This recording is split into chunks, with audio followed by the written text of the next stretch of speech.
Morning, everybody. Good morning. All right. I'm going to serve as my own introductress. Many of you know me.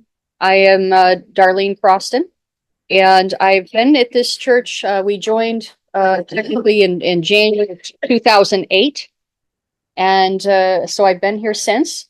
While I've also been here, many of you know I am also in the United States Navy Reserves. I am a senior chief petty officer, so that translates to a pay grade of E8, one under the top. So if you think you know a sergeant major is usually the top enlisted, I'm just one under that. So, and I'm fine with that. Totally cool. That is my background. I have just a love of history. I do have a bachelor's in history from Empire State College. So that's a lot of what drives me. I was always telling my grandmothers, both of them, tell me a story from the olden days. That's one of my earliest memories. I would sit on my grandparents' knee and hear stories. And now what's interesting is I can use the newspaper archives, and I've already uncovered when I was told I had an uncle that was injured at Pearl Harbor all these years. You know, you think about the game of telephone, things pass down, information gets muddled. I actually was able to go find out, no, he was not at Pearl Harbor. He was on the Saratoga that had left Pearl Harbor and was actually attacked 2 months later by a kamikaze attack. So there was an attack, there was a commendation, he saved somebody's life, but it was not at Pearl Harbor. So even just within 2 generations, his own sibling didn't remember he wasn't at Pearl Harbor. So it shows. So I did want to start with, originally when we looked at this, we were talking about doing this for Memorial Day, but then there was other things that were scheduled and it just wasn't the right time with everything else going on. But I always like to tell when we think about Armed Forces Day, we think about Memorial Day, and we think about Veterans Day, there are distinct differences. And the way I like to describe it is Armed Forces Day is for anyone who ever wore the uniform. Veterans Day are for those that used to or formerly wore the uniform. Memorial Day is for those that never had the chance to take the uniform off. Those are who we're going to talk about today, and they are related directly to Trinity. In 2021, when I was a warden, I had asked for a tour of the building. I had, unlike many of you, I had never been through the entire building and complex buildings. As we moved through the buildings, I found the archive room.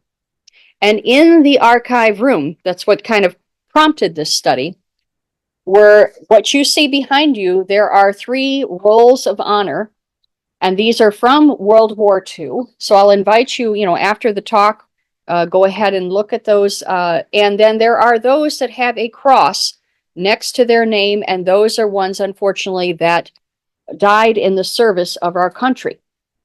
I also have a bronze plaque. I will pass this around. Dave Brown was kind enough to polish it, but some of the finish has worn off. This is Boy Scout Troops of America, Troop 3, that was here. We have a survivor, Rick.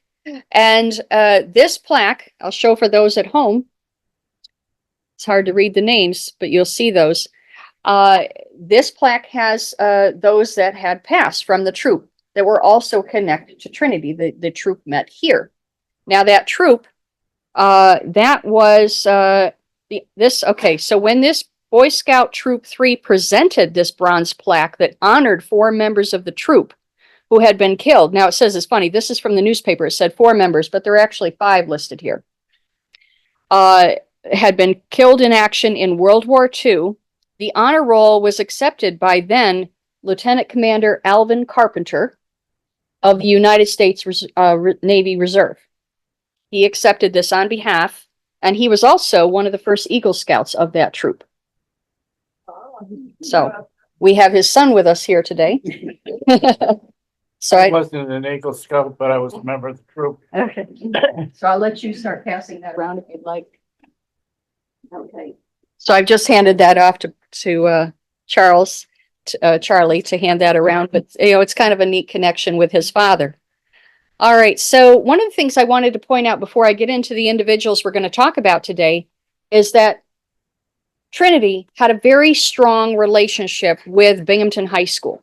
a very strong and constant connection to Binghamton High School, and particularly when it came to the armed services.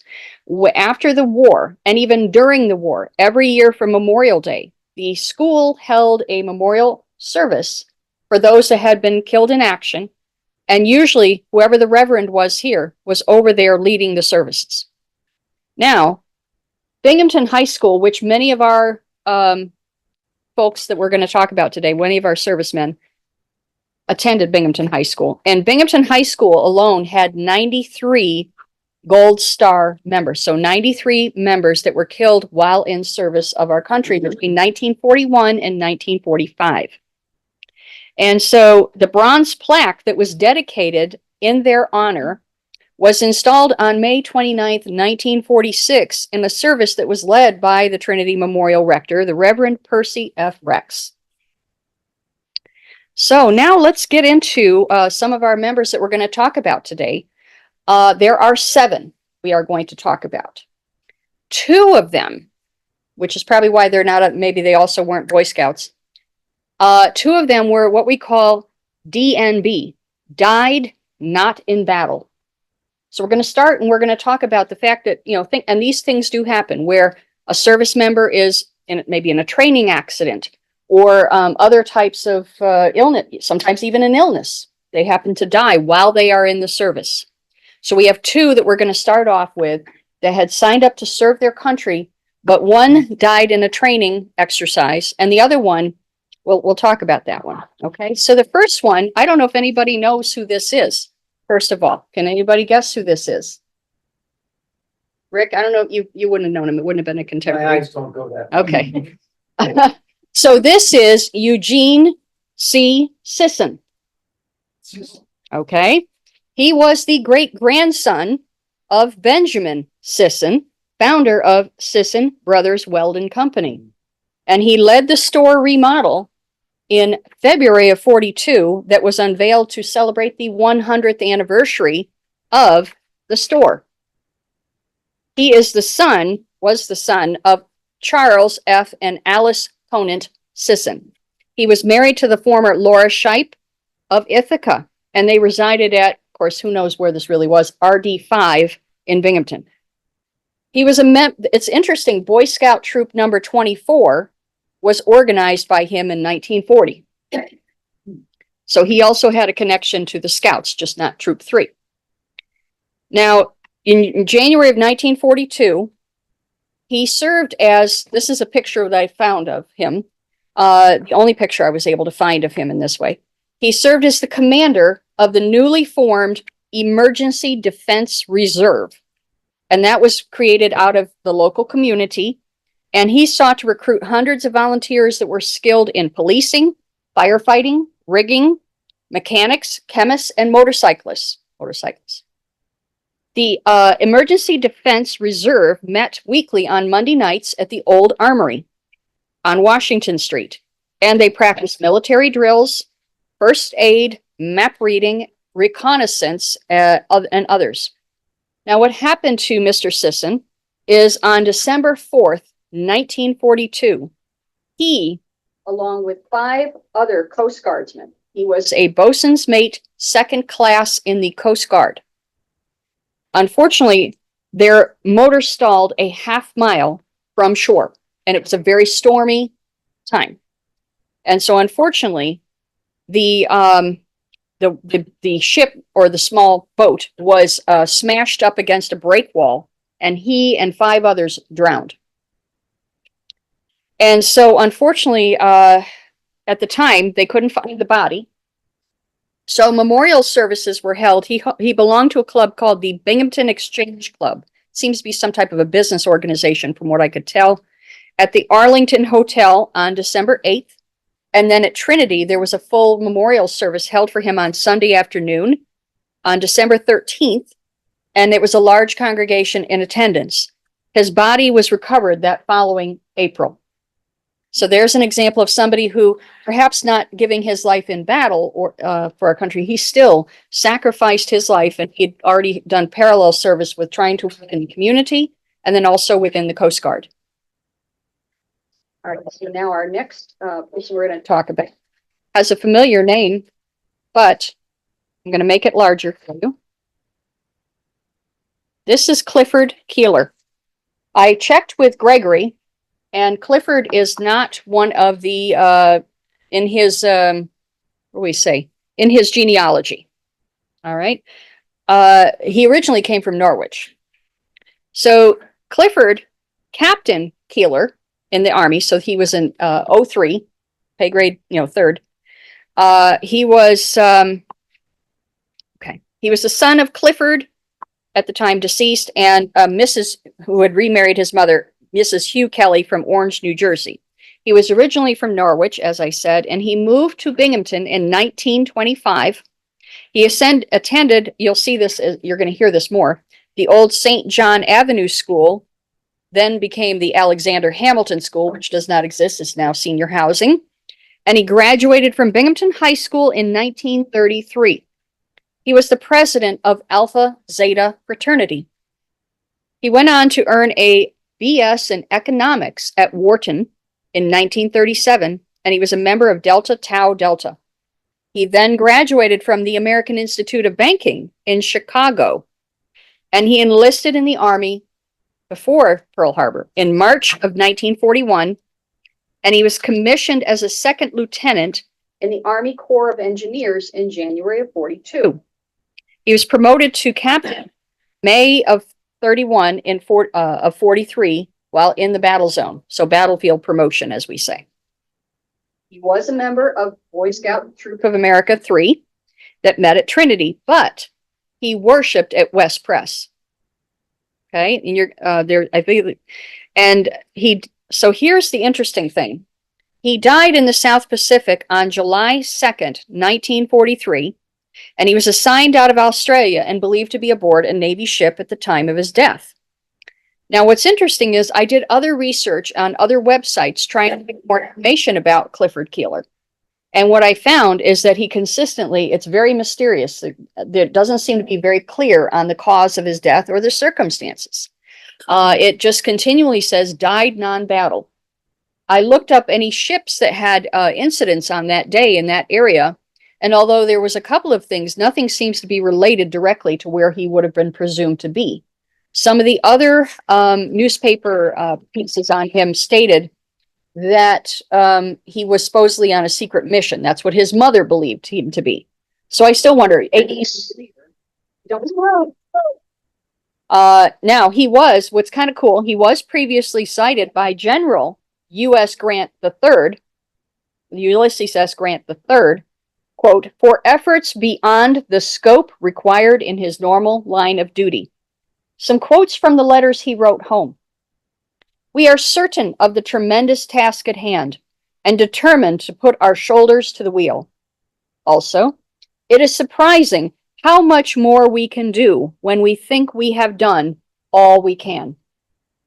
And finally, he was at the time of his, when he became a member of the military, when he enlisted and joined, he was working at Spalding Bakeries in a leadership position, and he was honored by his fellow employees, and also there was a service actually held at Spalding Bakeries, is where his memorial service was, and it was overseen by the Reverend George W. Brown, who was the West Press rector. He was survived by his wife, the former Edith Kramer of Washington, D.C., and he had a daughter, unfortunately, who he never got to meet. She was born in May, and he died in July.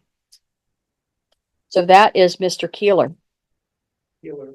His family is from Norwich. Okay, and I'm going to re-engage with him, because when I asked him, I said, is this somebody related? And he said, that's not in my genealogy. So Great grandfather had a factory. Okay, so Dave Brown is mentioning, for those that can't hear, he's insisting, I had asked with Greg, so I'm going to re-engage with Greg and see if this isn't, because the name is just too familiar. All right, we're going to go to our next. So those are our two, what we're going to consider died non-battle. Eugene Sisson and Captain Clifford Keeler. All right, so now we're moving into those that were killed in action. And I'm going to, the way I'm presenting them, I went in order of when they were killed, is how I decided to do it. And that's going to be important in a moment. Whoops, why is that? Blonde. There we go. All right. Is that bigger? Apologize. There we go. I would like you to meet Lieutenant Junior Grade Marsh W. Miller. Okay, he was the first reported missing in action from Binghamton. So there's a distinction there, and that's why I wanted to put it first. He was a member of the U.S. Navy, and he was 28 at the time of his death. He died only 20 days after Pearl Harbor. All right, we're going to get into what happened. What's interesting is there was about a 4-year gap between when he was reported missing, and it was right after the war was when the family was told the circumstances of his death. So he was the son of Mr. and Mrs. Marsh Miller. His mother, unfortunately, died in 1928. So that would have been right around his early teen years. He was an Eagle Scout in Boy Scout Troop 3, and he was one of 2 in 1931 to earn an aviation merit badge. So at a very young age, and there's a lovely picture of him in the paper with another boy from the troop that showing something he had to build and design in order to earn this aviation merit badge. So he had a very early and prescient interest in aviation. Now, because of the death of his mother, he moved to live with his grandmother, Mrs. C.E. Sheridan of 90 Chestnut Street. He attended Horace Mann, West Junior, and he graduated from Binghamton High School, where he played football and he was a member of Pi Phi fraternity. He then worked his way through Colgate, graduating in 1937 with an A.B. in psychology. While he was at Colgate, he also was on the wrestling team, and he was a member of the Delta Theta fraternity. He signed up for the Naval Air Reserve Corps and completed the 1-year course that took, and that was in 1938. Immediately after graduation, he married the former Miss Helen Johnson, and she accompanied him to his next station at Pearl Harbor. He was later transferred, and if anybody knows how to pronounce this better, to Cavite, Cavite, Naval Base in the Philippines. His wife had to leave him there in November of 1940 when the wives and the children, so in 1940, they already were sensing this, the wives and the children were ordered back to the States. And at the time of his missing in action notation, she resided at 755 Shenango. So what ultimately came out after the war is that Lieutenant Miller's plane was shot down by enemy aircraft. They were doing an attack in the Philippines. So he and his squadron were sent to attack a Japanese area of interest. It was a shipping center. So that was their target. And unfortunately, he got over the target and he was shot down. The Navy stated and again, this could have been saving face, but the Navy stated in a statement afterwards that the attack was strategic and important and successful from a military standpoint. But unfortunately, Mr. Miller, I would say, is probably the first one from Binghamton to have given his life in the service. Again, 20 days after Pearl Harbor. So really one of the first. And I also, for those, I was wondering about a connection with the Miller family, if anybody knows, but his father at the time of his death was down in Erie, Pennsylvania, is where his father lived. All right, all right, let me make that a little larger. See how can you all see that? All right, so now I'd like to introduce you. This is the one I have maybe the most information on. This is Lieutenant R. Scott, R for Robert, Scott Whitman Jr., also of the U.S. Navy, and he was killed at the age of 26. He was the son of Robert S. Whitman, Mr. and Mrs. Robert S. Whitman, of 51 St. John Avenue, and he happened to be born on New Year's Day in 1916. He attended, like the other fella, the old St. John Avenue School pre-Alexander Hamilton, and he graduated in Binghamton High School in 1933. He played tackle on the Binghamton High School varsity football team for 2 years, and he was ranked 29th in his graduating class. He served as the business manager of the school paper and as a writer for the yearbook. He managed the baseball team, and he was also a delegate in his sophomore year to the Red Cross Convention. So already showing some community and responsibility. He played football for a year at Dickinson College in Carlisle, and then he was accepted and entered the U.S. Naval Academy in 1935. He took he did the full 4 years, and he graduated the top third of his class in 1939. While at the academy, he played football initially, but then he started to get away from that and got into more academic pursuits as a feature editor of what was called The Log, a weekly publication. After graduating, he served on a heavy cruiser, and then he was accepted into naval air training at Pensacola. He earned his wings October of 41, and then he was assigned to Coronado. After the attack at Pearl Harbor, he was transferred to Alameda, and he was assigned to patrol the coast of California. Make that distinction. 3 months before his death, he had married Miss Josephine Jackson, whom he had met in San Francisco. Immediately following the marriage, he was transferred to Patrol Squadron 44, or VP 44, in Hawaii. She stayed behind in San Francisco. Now, VP 44 was then assigned to Midway, anticipating the Japanese attack.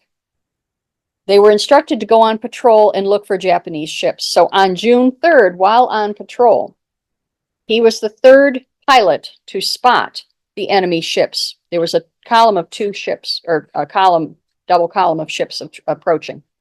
And so he was piloting what's called a consolidated PYB bomber, or a PYB-5 Alpha. He was shot down by enemy fire over the water, and his body was never recovered. He and his fellow bombers accepted, as I was saying before, and intercepted these 2 columns of ships, and they engaged them. They earned citations for gallant action by disrupting the enemy force. On June 4th, the next day, he radioed at 7:15 in the morning that he was being opposed by 2 enemy planes, and that was his last transmission.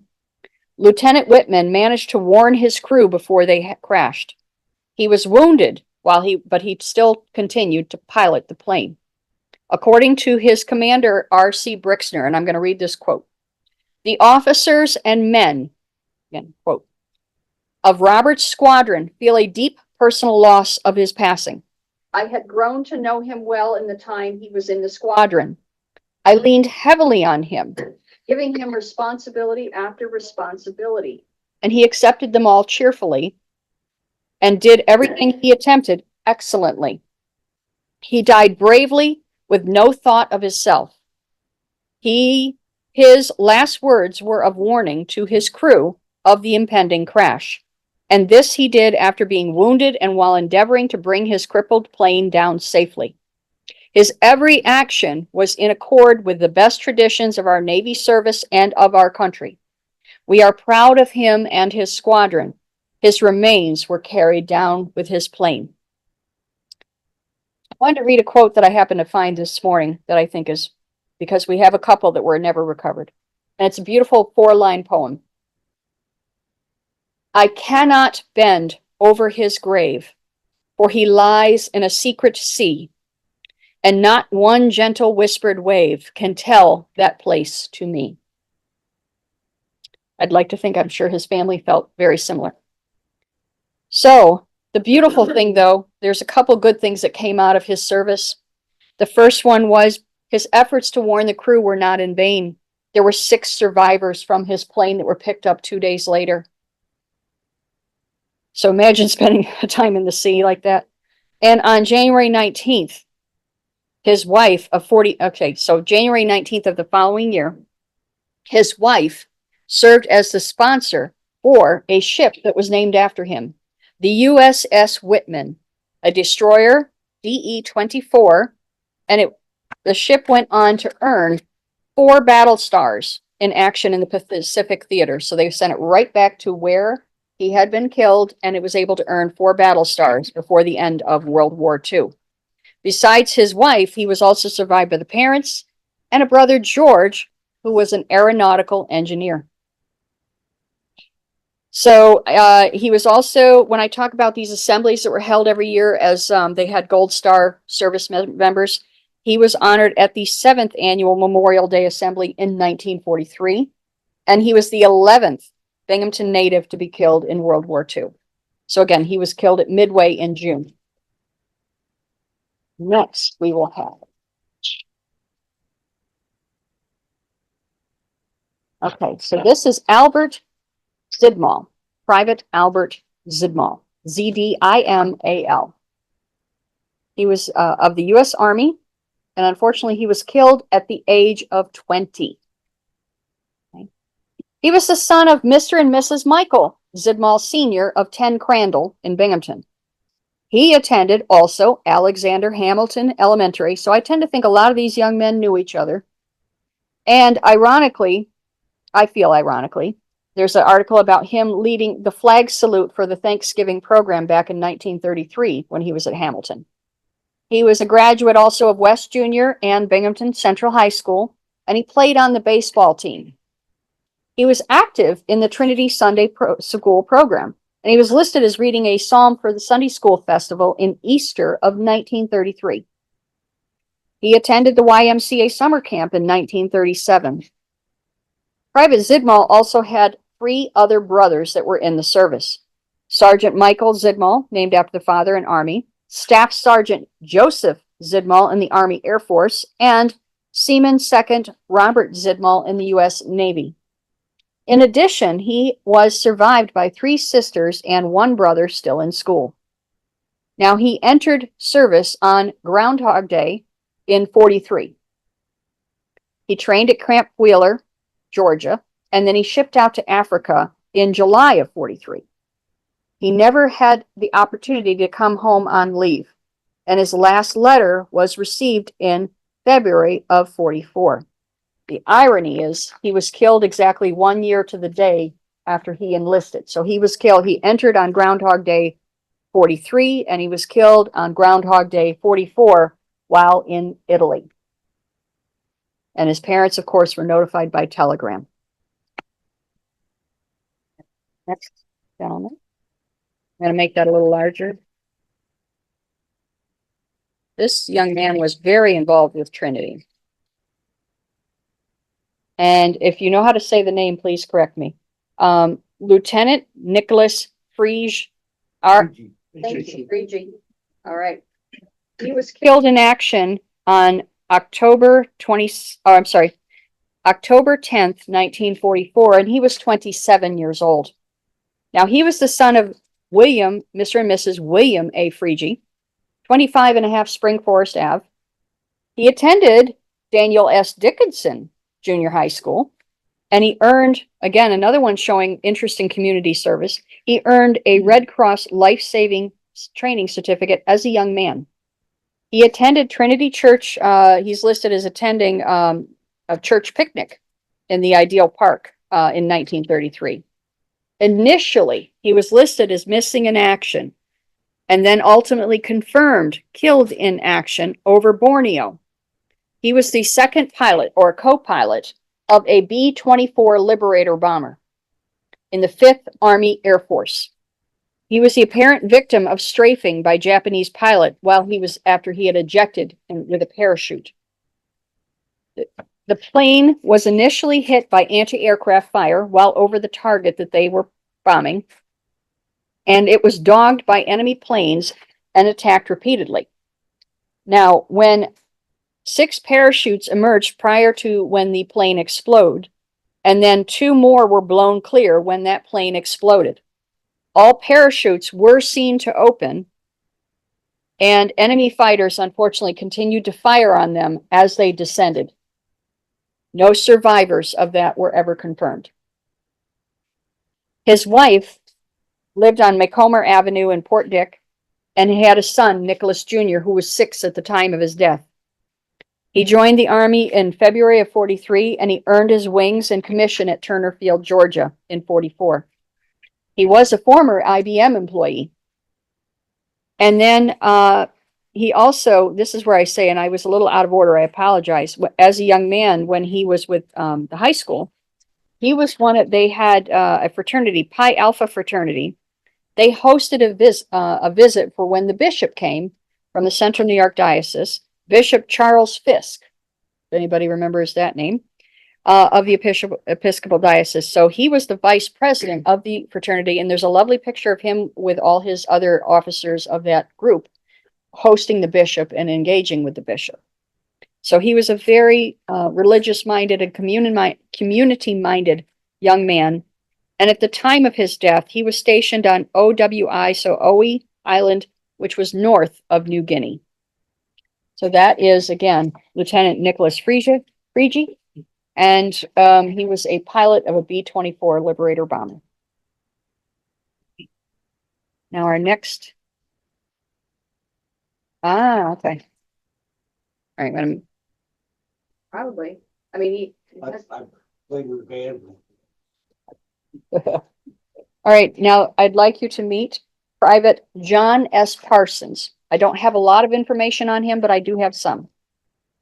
He was U.S. Army, and he was killed age, unfortunately, 21. He was killed 5 days before Christmas in 1944. He was the son of Mr. and Mrs. Edgar B. Parsons of 41 Murray in Binghamton, and his father was the secretary-treasurer of Crowley Milk. Now, he had an impressive academic record. He attended schools in Binghamton, and then he graduated. He went to the boarding school, the Hotchkiss School in Connecticut, for his high school years, and he graduated from there. And he had been a student at Yale University for 1 year, and then was called to active duty at the Army with June of 43. He was able to visit his parents in December of 43, and then he arrived in Cherbourg, France in September of 44. As he was attached to General Patton's Third Army, he was part of the drive to relieve the Bastogne garrison that was under attack, and that was when he was killed in action. And so I'm making sure that he should be our last gentleman. Yep, that's it. But I wanted to point out that we have obviously a great heritage just in World War II alone on all those plaques. You know, I think perhaps in the future, what I'd like to do, and there are several females on that plaque, is probably do a series and just start to research, you know, the service of some of those folks that were able to return to us. But unfortunately, I wanted to honor those that had given their life in the service of our country first. You know, I think we can be proud as a community that we sent such fine young men over there. It's unfortunate that, you know, these wars happen, that these young men and women are put in harm's way. But I think that every single one of them were true to themselves. You know, they all seem to be an honorable, well-liked, you know, and so these truly were unfortunate and very sad sacrifices and losses to our community. Who knows what these young men could have accomplished had they been able to come home. And so I'd like to entertain questions. If anybody has questions. Oh, yes. I'm sorry if I missed it, Darlene, but what were your sources of information other than Sure. our archives? Okay, so really, this is what kicked it off. But my main source of information was actually articles from the Press and Sun Bulletin. I used that as the majority and pulled from there. And so I figured if I use that, and there was a couple things that I found where, you know, like some dates were off, you know, where they said it's 1 year, and then, you know, so and then where I was looking for that other fellow where it was very mysterious on how he died, then died non-battle one in the South Pacific. I tried to do as much research as I can, and I think there's got to be a story there somewhere that's never been told, and it's very interesting that it still seems to be a mystery, even on the most recent websites that list our you know, those that have been killed in battle or died in the service of their country, however we wish to term it. But I do think, you know, we as a country have a good reputation of taking care of, you know, you think of all those ones that go and repatriate and they find out, you know, the natives say, okay, I found wrecks of a plane 80 years later, and they're still going and they're trying to repatriate and identify and bring those back. And those are such powerful ceremonies where you see, there was one recently in the last year in Buffalo where they brought somebody back that they had found. And so I think those are very important as a country that we do that. I know when I was over there, two things I'll share with you. The first tour of Afghanistan, I was out in, as many of you know, in a very rural place, a very isolated place. And we were the northernmost, what we called forward surgical team. That means any casualties in that area were brought to us and hopefully saved.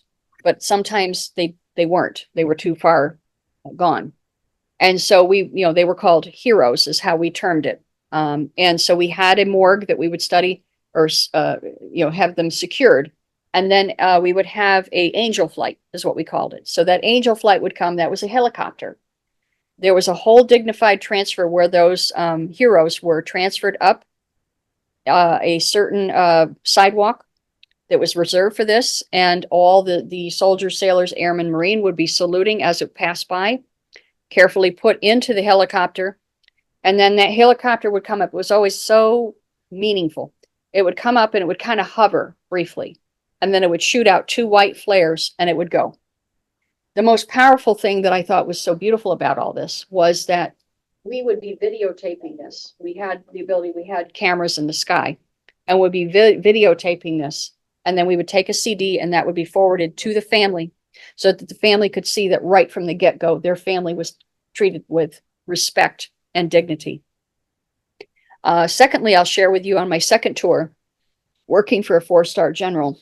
We did a lot of, obviously, any of the heroes that happened while in country, they came through our office as far as the paperwork and the information. So what would happen is we would ghostwrite maybe a letter for the general to send to the family. But he was so good about, he would stay up very late at night and he would handwrite these letters on his official 4-star stationery. And he would send them to every single family member, whoever the primary next of kin was. He would take that time and he would write to that family.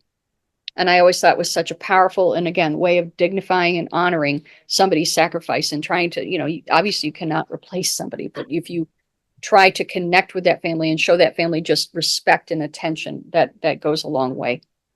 And so, but I do believe that, I feel that every single one of these, the more I researched on them, they just all seem to be fine young men that we sent over there and that I think did us proud. Even, stateside with Mr. Sisson, he was trying to help in the community and then also in the Coast Guard. I imagine his father had died at that point. So I think he was trying, he was managing the store and doing a lot at the store.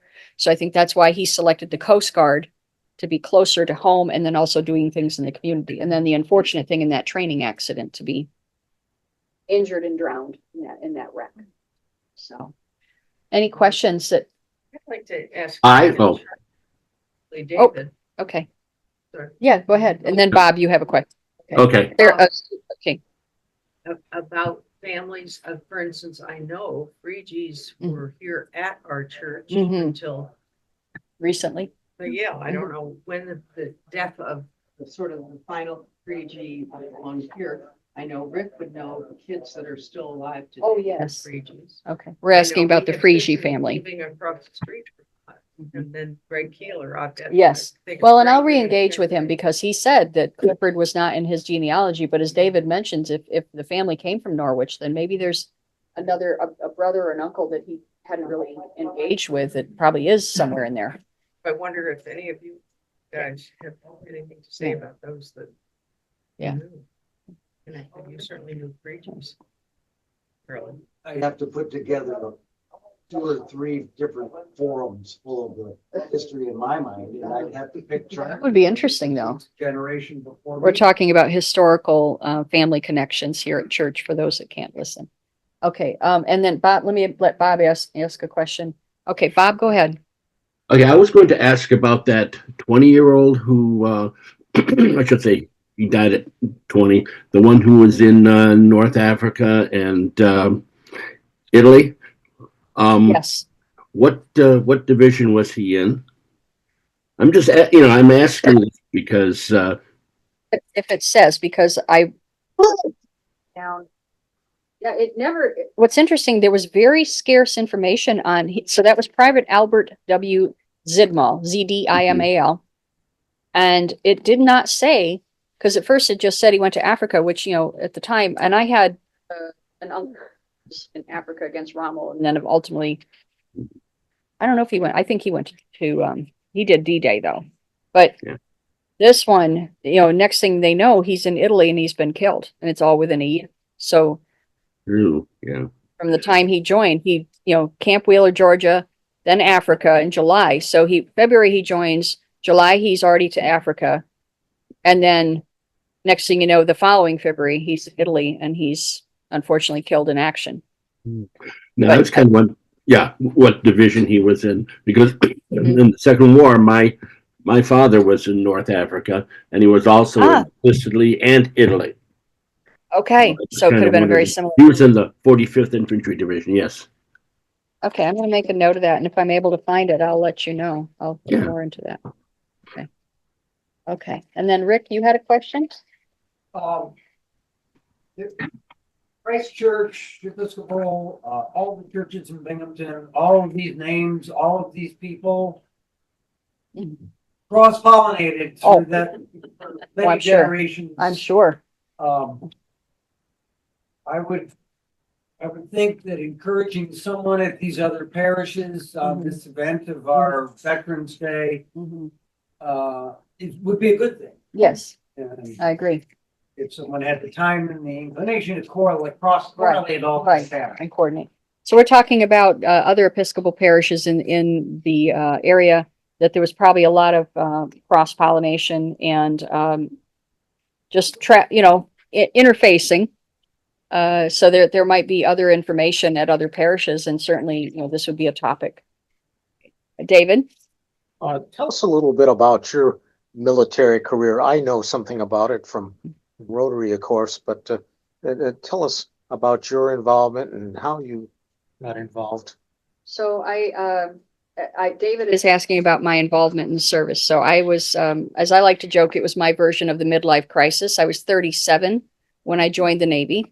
I went to boot camp when I was 38, but they had a program at the time that you basically went to the Reserve Center first. You got your uniforms, you got a lot of your book learning, your memorization was done, and then you showed up at boot camp, and all you did was the qualifications: your swimming, your physical fitness level, the shooting, all that, and some academics. But basically, it's all quals. You get very little sleep, but at least it's condensed into 2.5 weeks. That was how I was able to sell it to my husband initially. It did. But initially it actually, to be honest, when I floated the idea to him, it was 2006. And many of you remember, that was right when Iraq was going sideways. And so he said to me, the classic, well, aren't you afraid of going over there and you get your legs blown off?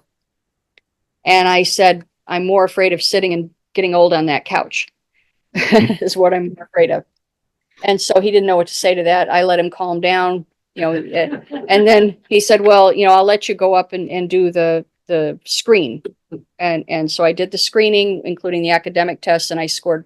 In fact, the man said, I've never seen a female score as high as you scored. So I said, I have one question for you. And he says, I said, just tell me today's not your first day. He says, no, I've been here 11 years. I said, okay. So anyway, I started in, and I was very motivated because I was older. I know like many of you that have done something at midlife and you try to do a new trick, right? This might be your only chance. So I gave it my all, and I moved up the ranks very, very quickly. Didn't make quite the national record for the rank, but I made chief, which is E7, at 6 years, 6 months, which is quite a rare thing. And so then from there, I've just done a lot of, but I've been to Suda, Greece, Rota, Spain a couple times, Italy multiple times, and of course Africa and Senegal, West Africa, right in the middle of the Ebola nonsense, which was interesting, and also the Charlie Hebdo thing. We had the French embassy just a few blocks right around the corner. There was regular demonstrations, and here I am, lily white, in a not lily white country, wearing a uniform that identifies me, but no weapons. And not a very comfortable feeling. But anyway, then 2 tours to Afghanistan. The first one, I was technically on order 16 months. And that's where I did feel like coming back, and it was Rip Van Winkle. So that was during the 11 flood. And so when I came back, I would go to drive to a store or a business, a bank, and it was gone because it had been, and I felt like so much had happened while I was gone. And so now I currently serve, I'm down because they closed Syracuse. I'm down at Scranton, Pennsylvania. I've got about a year and a half so I'm 56, got a year and a half before I hit my 20-year mark. And then I hope to, when everything, like all of us who have done retirement with a large government entity, you make sure everything's all documented and then you get out the door. So that's what I'm looking to do. David, you have a follow-up question. How did David feel about you taking off and leaving him home alone? He didn't do well with that at first. He had to learn. So he's asking, how did my husband enjoy? And I'm going to say right off, it is harder for the family that's left at home. When you're away, many times I was working 16 and 17 hours a day, and then you're trying to do laundry or work or what, sleep. So you're not really, you don't care, right? You're just so involved with what you're doing, you don't think about what's going on at home, and you're really checked out at home. The unfortunate thing for David, another sad story for him. When I found out I was going to Afghanistan the first time, I didn't know exactly where I was going. Then I finally found out, because what you have to do is find the person who's currently serving there. And it's a long way to get to the person who knows that, to put you together with the other person and make that connection. So I'd made the connection, confirmed this really remote, tiny little base up in Afghanistan in the north, in a very bad place. And the next night on the national news, it had gotten hit right in the fuel bladder. Because again, we're the northernmost forward surgical team. We are also the northernmost fueling point, and they hit that fuel, and there literally was fire running down the streets. And we don't have a fire. There was no fire apparatus there. They're trying to put the fire out, and it was a very primitive, and that's on the news. And it was just the whole place was burning. And so he meets me at the door, and he's very Italian. You have to understand. He might have an English last name, but his mother's Sicilian. And he's like this, and he's like, well, it's fire. And I just said to him, go to the gym, and when you get back, we'll talk. Just go get the energy out, then we'll talk. And I said, what am I going to do? So it's funny. I just mentioned to Glenn this morning, my philosophy, and it was that I didn't realize it was the scripture today. But when I was over there, my philosophy was, I think of the scripture. It is appointed unto a man once to die. So I took that as, when my number is up, it is up. I can't control it. I might be in Afghanistan. I might be in Africa. I might be in a grocery aisle in, over here at Price Chopper. But when my number is up, it's up. And so that's what I hung on to. And that was what kept my faith and gave me a sense of peace. Some of the other things that some of the members did was they literally would take a 9mm bullet or a one from the M16, and they would write their name on it, and they would carry it in their pocket. And the philosophy was, if you have the bullet with your name on it, you'll go home. Be okay. That was some of this, instead of a lucky rabbit's foot, that's what they would do. But the unfortunate thing was, for many of these young men and women I served with, particularly more young men, they were 20, 21, 22, 23, 4, 5. Some had maybe just had a first child. We had one that had just had his third child right before he came over, and he was pivotal in one of the battles to repel a major attack. And then we also had several young men that were engaged or became engaged when they went home for their 2-week trip.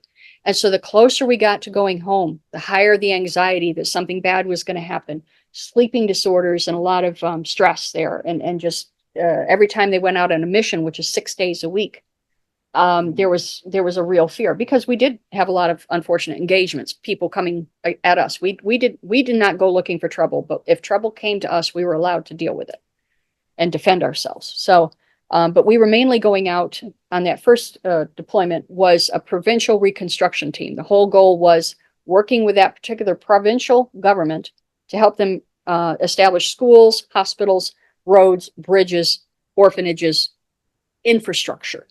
And then eventually, while we were there, what the goal was to hand that, instead of we're handing out the check, now we start funneling that money through the government, and we're trying to get them to look at their government, not us, as the authority.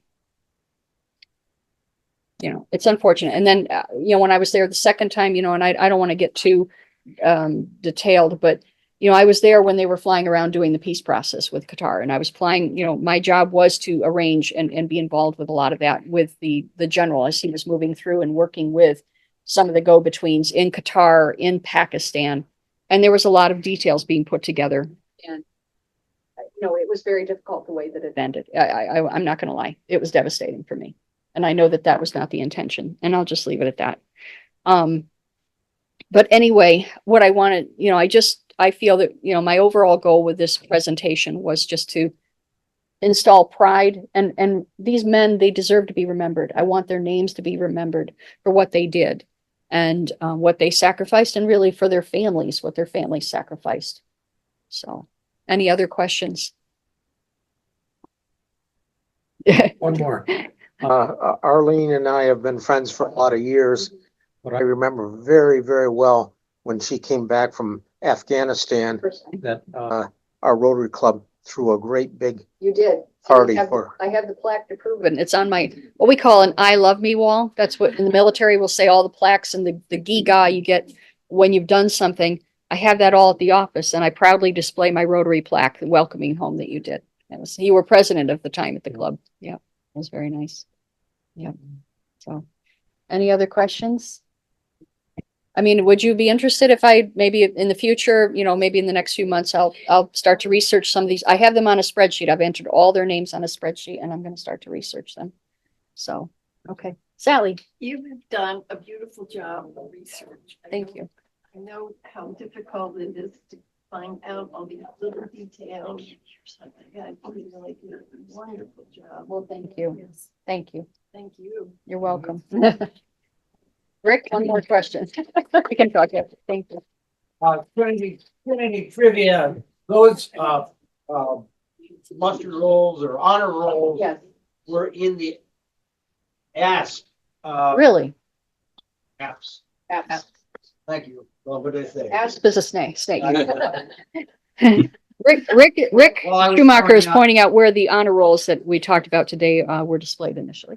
And so as the hundreds of children in the choir, Ah. me being one of The them, trebles. were troubles, that's right. As we were standing, waiting for name of service in the church here, Yes. we had really nothing better to do Then to read read all, all of the names on Wow. all of those. Wow, that's impressive. So you probably recognize some of those names. I mean, they're beautifully calligraphied. So somebody, I think, took the time but like I said, there's several female names on there. There's a lot of different names that I think we would recognize from the community.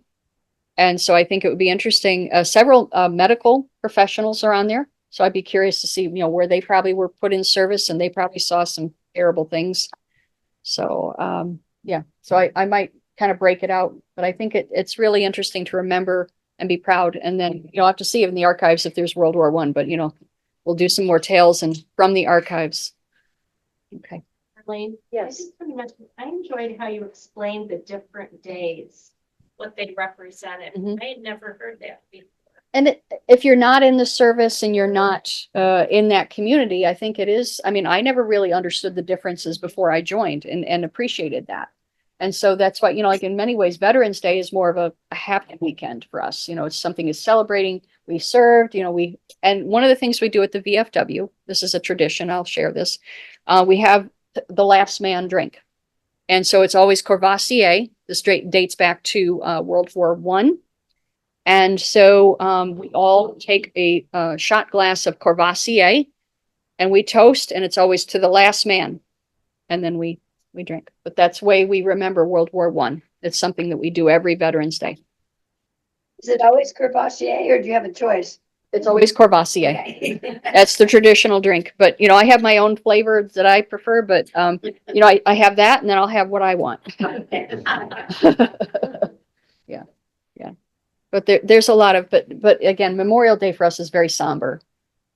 And now, and some of I am in charge of, it's not a big deal, unfortunately, because it's still getting it back off the ground, but I'm in charge of the Veterans Day Parade tomorrow for Binghamton. So that will be held tomorrow. It starts at the American Legion at 1:00, and it'll just proceed to the courthouse. So unfortunately nowadays it's very difficult to get veterans. I can't get a lot of the veterans to march, but we do have one World War II veteran. He is a survivor of Iwo Jima, Mr. Al Rude. He was a Marine, and he will be in a vehicle. He's going to lead the parade. So, yeah. So again, depending on what your schedule is, if you're interested, please attend. 1 o'clock. I know the weather's not supposed to be ideal tomorrow. So, I'm trying to get Charlie to tell a story of Iwo Jima, one of our parishioners here. Dave Oh. Patterson was on an LSD yes, and, was it Suribachi? yes, Mount Surabaya. They put a flag up Yes, and the general said, that's no good. We need a real flagpole. Mhm. And they went to his ship, got a pipe and took it back up. And that's the one in the famous picture. famous picture. I love it. Now, do you know what LST he was on? Because my great uncle was on another LST, but it was involved with D-Day. I do not know, but Because they usually was like LST and then 3 numbers.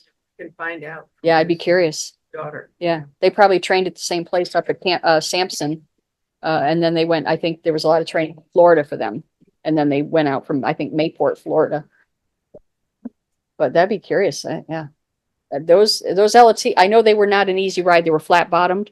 So as my great uncle had said, when they were transiting back and forth from Europe, in his case, the theater, it was a rough ride. But, they eventually got used to it, but it was not easy. Back then, they didn't really, it's too bad, so sad. You just get in and go. Again, these are children of the Depression. They're been hardened already and kicked around by life. So, yeah. All right. Thank you again. And if you have